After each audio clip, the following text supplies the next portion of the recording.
сәлеметсіздер ме балалар? Бүгін 6-шы сабақ 24, 25, 26 жаттығуларды жасаймыз. 24-ші жаттығу тақырып пен суретке қарап өлеңнің мазмұнын болжа. Сонан соң өлеңді оқы. Өлең бүркіт туралы екен.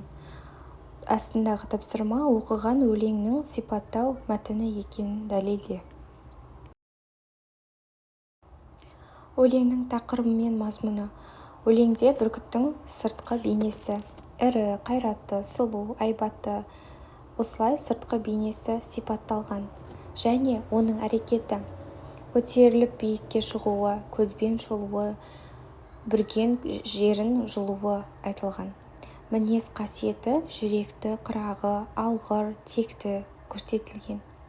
Екінші, неге сипаттау мәтіні екенін дәлелдеу. Сипаттау мәтінінде бір заттың, құбылыстың белгілері, қасиеттері суреттеледі.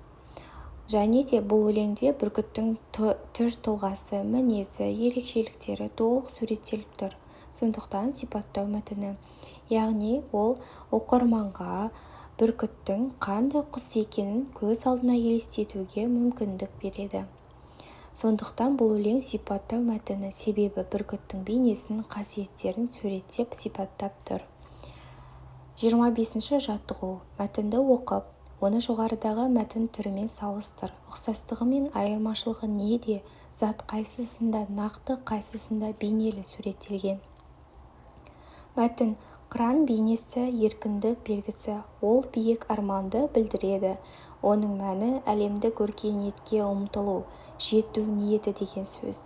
Аяқтан шалғысы келетіндерді топшысымен қағып, ерен қайрат көрсету бейнесі. Мәтін елтану әліппесі кітабынан.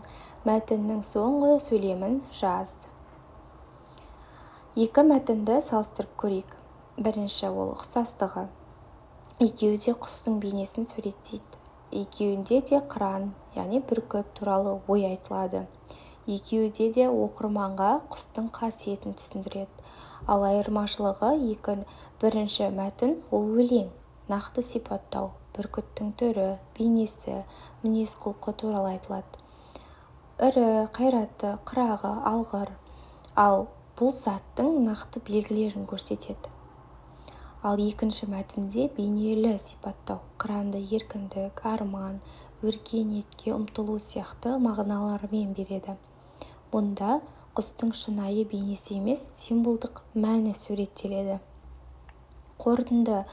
Бірінші мәтінде зат, бүркіт нақты суреттелген, ал екінші мәтінде зат, яғни қыран, бейнелі түрде сипатталған екен. Жаңылтпашты жадқа жаз. Атам томағаламаған бүркітті мен томағаламағанда кім томағалайды? Жаңылтпаш ақ сандық, көк сандық кітабынан екен. Томағала сөзінің мағынасын дереккөздерден біліп ал. Томаға деген сөздің өзі қыран құстың басына кигізілген бұлғарыдан тігілген жабдығын томаға деп айтады. Ал құстың көзін жауып тұрады. Мақсаты оның қыранды артық тыпырлатпай тыныштандырып, аңға салмай тұрғанда есіне де айналаға да зиян келтірмеу үшін осылай кигізеді. Құстың назарын басқаға аудармай шыдамды ету үшін. Ал томағалау құстың басына томаға кигізу деген сөз. Ал балалар, сабағымыз аяқталды. Сау болыңдар. Келесі сабақты көру үшін менің каналыма тіркеліп кетіңдер.